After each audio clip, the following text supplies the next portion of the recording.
Thank you, Senator Flake. If I might, I have a last question I'd like to ask the whole panel to speak to.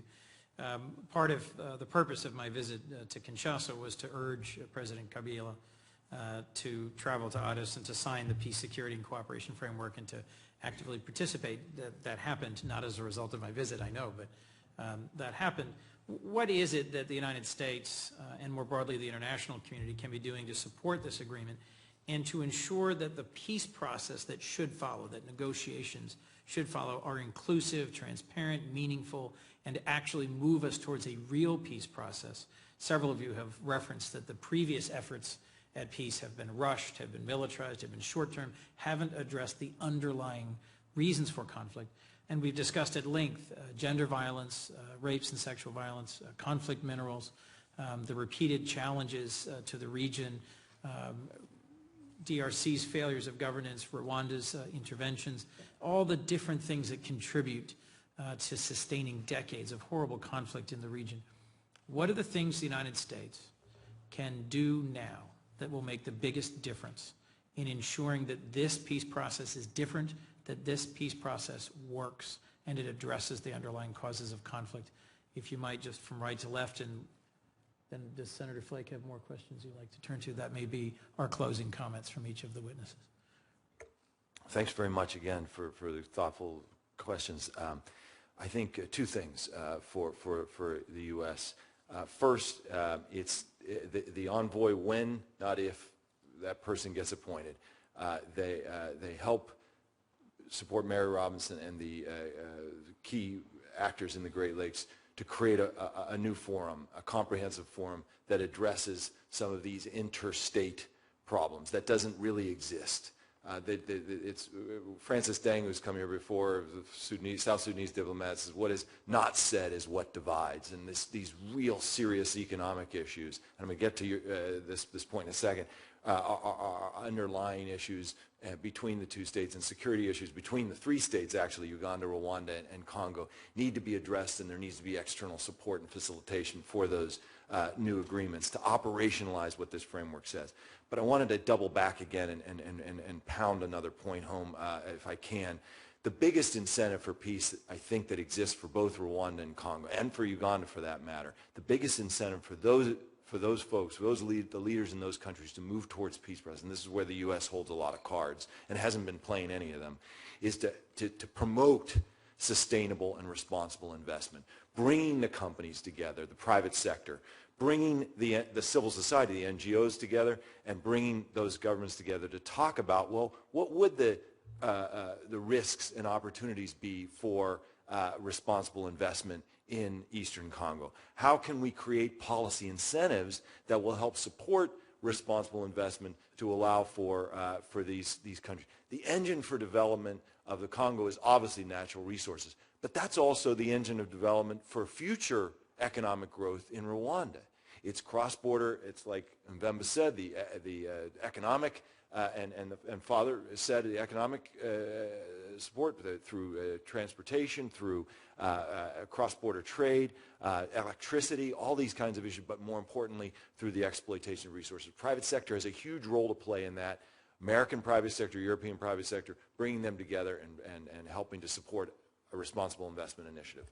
Thank you, Mr. Prendergast. Thank you for your leadership and for your testimony, and thank you for that insight. Mr. Dizolele. Thank you, Mr. Chairman, and thank you again for hosting us today and for your continued interest. I think I started by saying that the case is not all lost, especially when you look at the role of the civil society in DRC.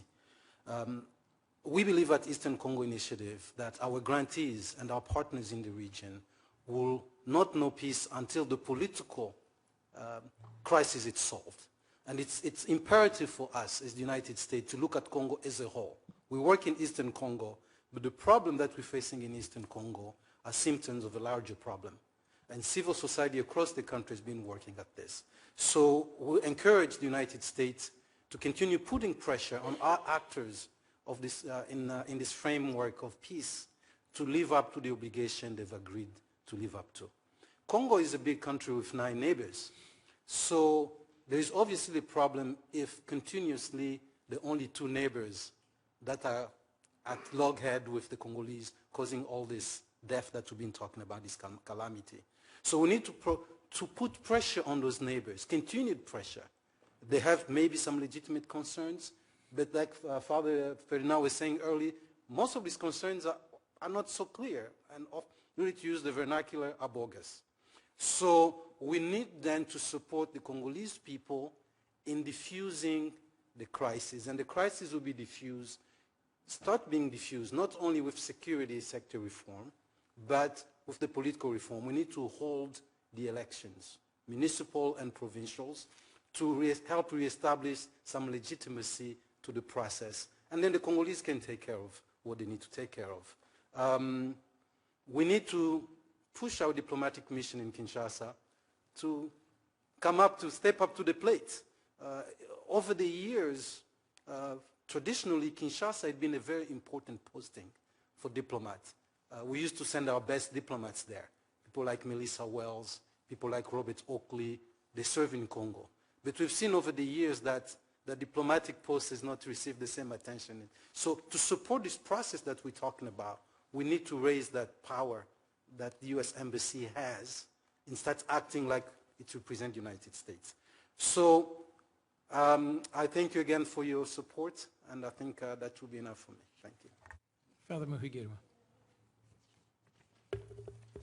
Thank you, Chairman, for the question. And I would add only two things. The first one will be to implement the DRC Relief, Security and Democracy Promotion Act in Section 102, which says that the U.S. is called to support the security reform, including the army, military, and justice system, and the police force in DRC.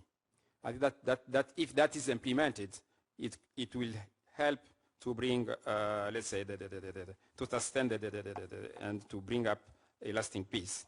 The second recommendation would be in the resolution 2098. It's asked to the DRC government to create the rapid reaction force. I think the U.S., I would recommend that the U.S. help the DRC government to establish this rapid reaction force. Thank you. Thank you, Father. Thank you, Mr. Chairman.